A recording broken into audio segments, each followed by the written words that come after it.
उजाडू दे आज साकड हे माग, होऊ दे पहाट नवी. आता जाऊ दे साऱ्या जगाला पाहू दे, पडू दे पाऊल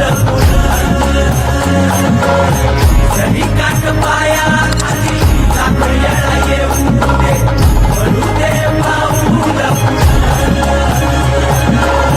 मोठी लढाई र लढू मातीसाठी र गड्या, मनगटाचं जोर लावून दाटला जरी अंधार एकजूट होऊ आज, दिवा देऊ तेज धावून. तू आभाळ आभाळ वादळ तुझं तू राजा, आसमानीचं बळ धावली.